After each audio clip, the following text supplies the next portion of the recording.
साथियों, आप में से कई लोगों ने आयुष्मान खुराना की ड्रीम गर्ल मूवी जरूर देखी होगी और अगर आपने ये फिल्म देखी है तो आपको ये सीन जरूर याद होगा। हेलो, मैं पूजा बोल रही हूँ। अब इस सीन को अपने जहन में रखिएगा क्योंकि आज जो घटना मैं आपको बताने वाला हूँ वो बिल्कुल इसी सीन से जुड़ा हुआ है। तो ये घटना शुरू होती है छत्तीसगढ़ के जांजगीर चांपा से। मीडिया खबरों की माने तो यहाँ के रहने वाले दीपक नाम के एक व्यक्ति ठेकेदारी का काम किया करते थे और जब भी उन्हें समय मिलता तब वो सोशल मीडिया पर एक्टिव हो जाते। बिल्कुल इसी तरह जब वो एक दिन अपने फेसबुक अकाउंट को खंगाल रहे थे तभी अचानक उन्हें पूजा नाम की एक लड़की का फ्रेंड रिक्वेस्ट आया। अब पूजा नाम की इस लड़की का फ्रेंड रिक्वेस्ट देखकर उन्हें हैरानी तो हुई क्योंकि वो इस लड़की को बिल्कुल भी नहीं जानते थे, लेकिन उसके बाद भी उन्होंने उसकी फ्रेंड रिक्वेस्ट एक्सेप्ट कर ली। अब जब सोशल मीडिया में दोनों की दोस्ती हो गई तो फिर बातों का सिलसिला शुरू हो गया। लड़की ने पूछा कि आप क्या करते हो, कहाँ रहते हो, और कुछ इस तरह से शुरू हुई ये बातचीत धीरे धीरे गहरी दोस्ती में बदल गई और ये सिलसिला चलता ही रहा। फिर एक दिन जब बात आगे बढ़ी तब दोनों ने अपने अपने मोबाइल नंबर एक्सचेंज कर लिए और अब फेसबुक की जगह व्हाट्सएप ने ले ली। अब दोनों की बातचीत व्हाट्सएप चैट में होने लगी और फिर दीपक को जब भी समय मिलता वो पूजा के संग कभी व्हाट्सएप पर तो कभी फेसबुक पर लंबी लंबी बातें करता और धीरे धीरे बातों का ये सिलसिला बढ़ता ही चला गया। लेकिन फिर एक दिन अचानक दीपक के पास पूजा का एक मैसेज आया और उस मैसेज को देखकर दीपक थोड़े परेशान हो गए क्योंकि उस मैसेज में पूजा ने लिखा था कि उसके माता पिता की तबीयत बहुत ज्यादा खराब है और इलाज कराने के लिए उसके पास पैसे बिल्कुल भी नहीं है। ये बात सुनकर दीपक ने सोचा कि पूजा उनकी अच्छी दोस्त है और उन्हें उनकी मदद करनी चाहिए, इसलिए उन्होंने पूजा को कुछ पैसे ऑनलाइन ट्रांसफर कर दिए। फिर पैसे देने के बाद दीपक अक्सर पूजा से पूछते कि अब तुम्हारे माता पिता की तबीयत कैसी है और उनका इलाज कैसे चल रहा है, और पूजा यही कहती कि अभी वो बिल्कुल ठीक है। लेकिन कई बार पूजा के माता पिता की तबीयत खराब हो जाती तो दीपक ही पूजा की पैसों से मदद करते रहे। इस तरह ये सिलसिला चलता रहा। लेकिन फिर एक बार और पूजा ने दीपक से मदद मांगी। पूजा ने कहा कि उनकी बहन पढ़ने लिखने में बहुत अच्छी है और अब उसका एडमिशन मेडिकल कॉलेज में करवाना है, लेकिन उसके एडमिशन में ढेर सारे रुपए की जरूरत है और उसके पास कुछ भी नहीं है। अब जब ये बात दीपक को पता चली तो उन्होंने फिर से पूजा की मदद की और पैसे ट्रांसफर कर दिए। लेकिन असल में ये सिलसिला कभी खत्म ही नहीं हुआ। कभी बीमारी तो कभी मेडिकल कॉलेज में एडमिशन का कारण बताकर दीपक ने पूजा को कई बार पैसे दे दिए। खबरों के अनुसार दीपक ने कुल मिलाकर 25 लाख रुपए पूजा के बैंक अकाउंट और फोन पे पर ट्रांसफर कर दिए थे। लेकिन पूजा की मांग कभी खत्म ही नहीं होती थी।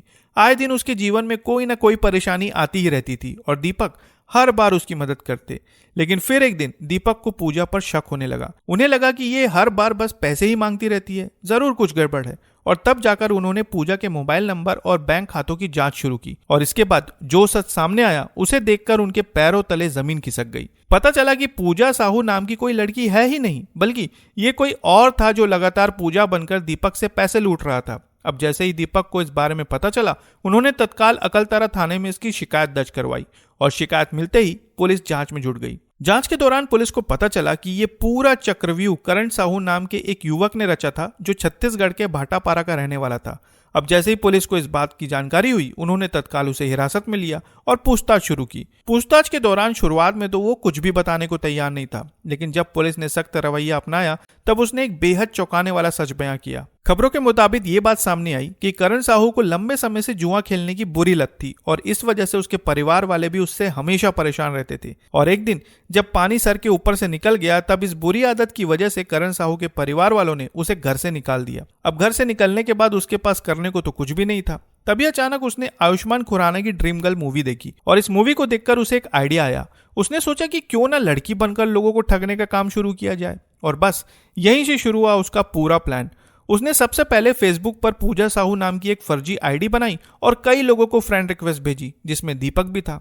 हालांकि कुछ लोग तो करण साहू के इस जाल में नहीं फंसे, लेकिन दीपक फंस गया और इस तरह से पूजा बनकर उसने दीपक से करीबन 25 लाख रुपए ऐंठ लिए। वहीं ये बात भी सामने आई कि जो भी पैसे उसने दीपक से लूटे थे उनमें से ज्यादातर पैसे वो जुए में हार चुका था और कुछ पैसों को उसने खाने पीने और मौज मस्ती में उड़ा दिए थे। साथ ही उसने एक बजाज पल्सर मोटरसाइकिल भी खरीदी थी जिसे पुलिस ने अब जब्त कर लिया है। इसके अलावा जिस मोबाइल और सिम कार्ड से वो लोगों को ठगने का काम करता था उसे भी बरामद कर लिया गया है। फिलहाल पुलिस ने करण साहू पर संबंधित धाराओं के तहत मुकदमा दर्ज करके उसे न्यायिक हिरासत में भेज दिया है। लेकिन इस खबर से आपको इतना जरूर समझ में आ गया होगा कि सोशल मीडिया में अनजान लोगों से दोस्ती करना कितना ज्यादा खतरनाक हो सकता है, क्योंकि आप नहीं जानते कि सोशल मीडिया में बनी आईडी के पीछे कौन है। इसलिए सोशल मीडिया पर बेहद सावधानी के साथ लोगों से दोस्ती करें, क्योंकि आज के समय सोशल मीडिया पर आपको दोस्त कम ठग ज्यादा मिलेंगे। वैसे आप इस पूरी घटना पर क्या कहना चाहेंगे कमेंट बॉक्स में जरूर बताएं और नई खबरों के लिए चैनल को सब्सक्राइब करना ना भूलें। फिर मिलते हैं साथियों एक नई खबर के साथ, तब तक के लिए आपका बहुत बहुत धन्यवाद।